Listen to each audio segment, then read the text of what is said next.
All right, all right. Good afternoon, good evening to some, ladies and gentlemen. We're just going to jump right in.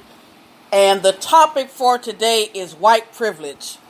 We have via YouTube Mr. Larry D. Reed, who is discussing the topic of white privilege.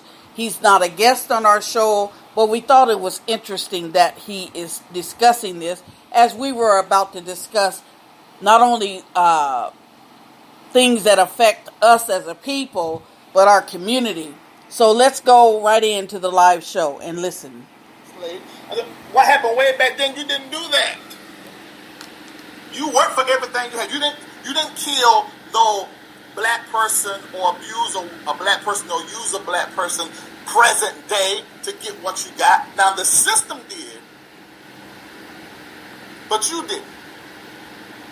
The racist system did, but you didn't.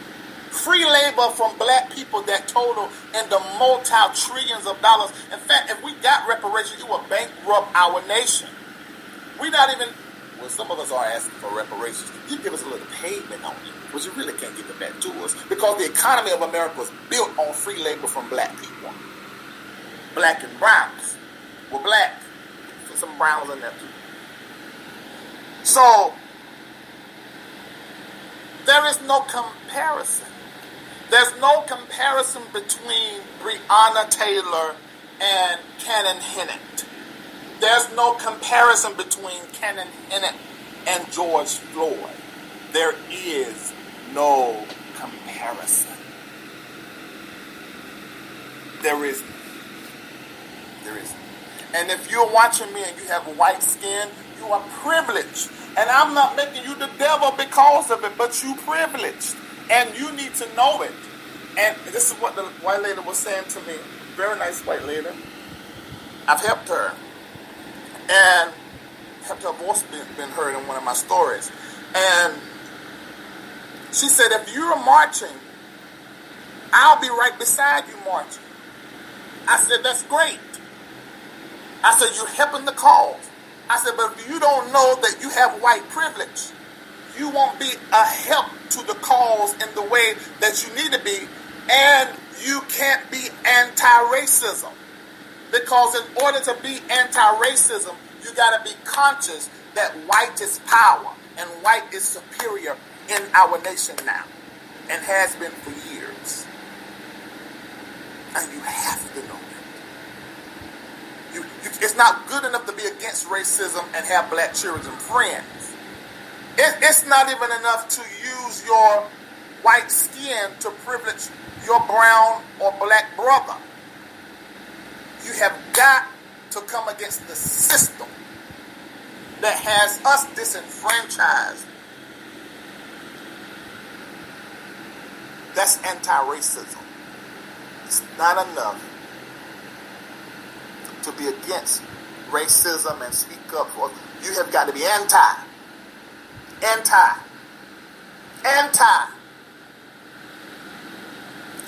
Oh, maybe I'm just going to stop with this now. I think I got to say what I need to. Somebody said, run me my money. Also, you should not be addressing white people, but you should be addressing blacks. Also, hold on. I said at the top of the show, also stop looking to the past for reference of the future. You would do nothing but lose yourself for heavens, y'all. That part is not true. You always have to look back when you're talking about projecting to the future. That's measurement. You have to collect and count data in order to project and move forward. You don't disregard the past, all of the past entirely.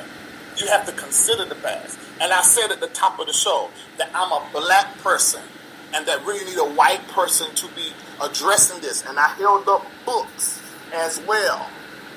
People that you can go to and look to find out what you need to find out.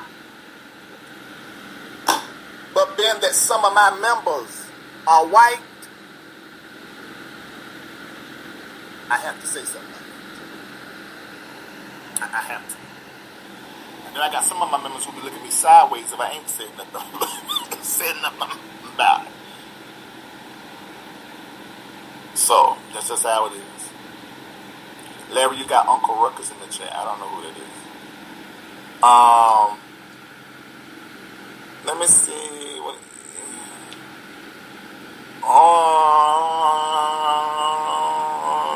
All right. Let me see. Let me see what you're saying.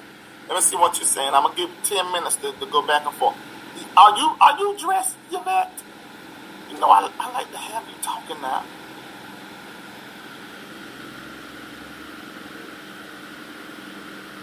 You ain't gonna come up here fast. Let's see who up there want to talk to me. Can you have a panel with some white people? I've already had that. I had it in Patreon, and you really need to go watch it. The link is still there. It's really good. In fact, because when white people teach racism, you start understanding. You think you know what racism is, black people, but you've been victim. You was not the creator of it. You hear a woke white person talk about racism, you be like, dog, y'all did that. Oh, that was set up like that. The whole thing was built like that. But I thought they were my friend. Let me tell you something. If you want to see a war, you get two white people on two opposing sides.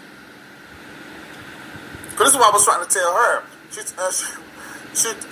She's talking about how mean, how some of y'all in the comments be sometimes towards white people. I said, they're angry. I said, and they're prejudiced. I said, and yes, they are wrong. They have turned into their oppressors. I said, they've turned into their oppressors so much so that now they are killing each other. The crime you see amongst black people and the murder ain't nothing to be compared to the murder and that spirit of murder and killing and getting over on each other that's in the white community. And this is how come we gotta pray for people like this. Robin DiAngelo and what's that other woman, Robert P. Jones, because they're speaking out and revealing something.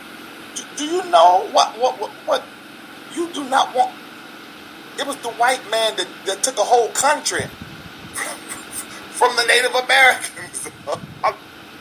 Do you not understand? That is a force. That's why I celebrate the white people who stand with us, because they realize y'all can be talking about end of racism and do all this marching and all you want to, but we already know this system. And if y'all don't have us with y'all, it ain't going nowhere. And that's just what the truth is. That's what the truth is. It's what the truth is. It was a system they created. I'm thinking about the founder of Planned Parenthood, Margaret Sanger, who was really into euthygenics, I think that's how you say it. Euthygenics, they said it like that. How, the whole abortion thing, and this is way back in the 1920s or 30s when she basically said, we're trying to get rid of the Negroes and we're going to do it through abortion.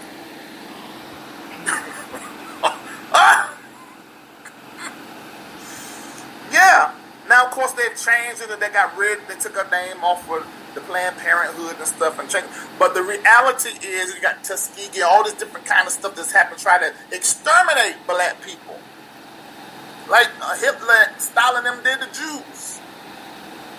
So it's been a lot in this country, and I am excited that we have white allies, because in order for things to change, and listen, there are a lot of white allies, a whole lot of white allies. In fact, them Black Lives Matter marches at them more than it is us in some parts of the country, because this next generation, like my daughters now, they're white constituents, and even some of them that I've seen here, they ain't about, even in this neighborhood, this fucking these $1 million houses, and they got these white kids. But these white kids, when they're coming out of their house, you hear them bopping the hip hop music, and their black friends that done came over.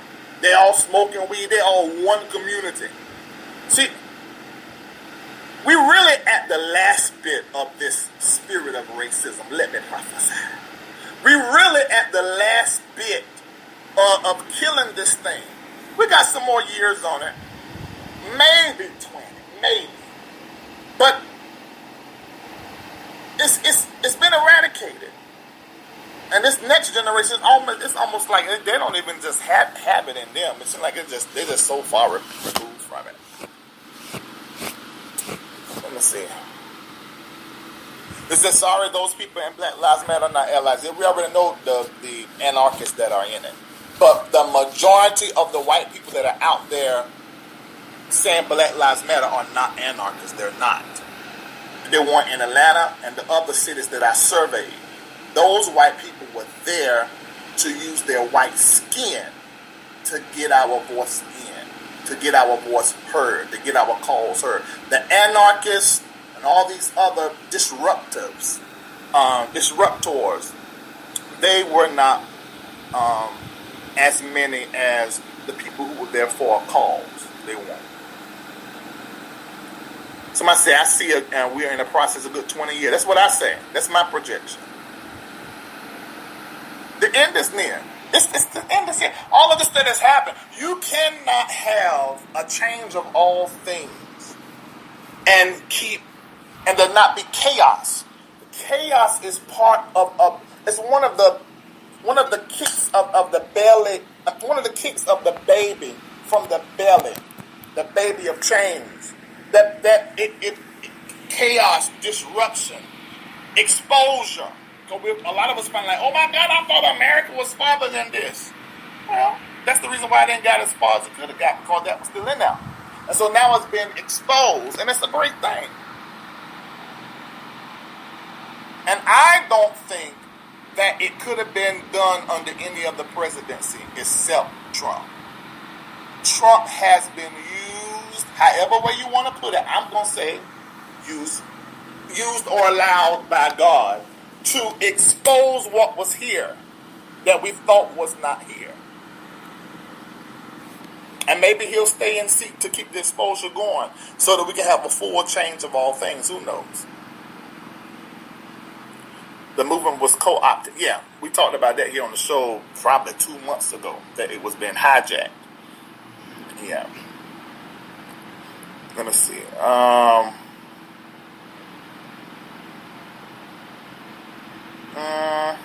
I would have brought some of y'all in, but y'all be so scared to come in, and I'm on this new StreamYard thing. I will let you come on in. I've seen the link in Facebook and let you come on in. But I think I've said what I wanted to say. Share this. Hit like. Continue the conversation. Ask your nearest white friend, say, can you use your skin to get me in? And however that may be, whatever it may be.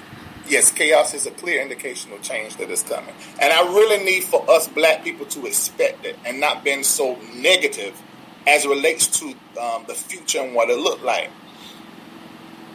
We got to have some kind of positivity as it relates to the future. And we got to unite. And we're going to have some of the hard conversations. Like I told the white lady, I said, yeah, some of us are taking on the spirit of the oppressor and we're killing each other. That is a conversation that we need to have. We already know systemically how certain things happen. Oh, okay. But you have to take responsibility for your actions. And I don't need any more. Oh, Yvette is ready for conversation? Okay, good. Okay, let me create the link and have this conversation with her. I'm sending this in your inbox, Yvette. YVETP. Okay, Yvette, I'm about to inbox you the link. You just hit it and you should be able to come right in.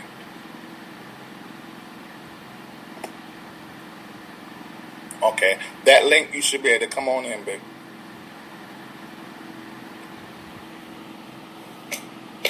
Okay, this is going to be good. I want to see what you got to say. I will tell you of what the true racism is, okay? Tell us. I'm looking in the chat. Those of you on YouTube and Facebook, hit like and please share. Please hit like and share.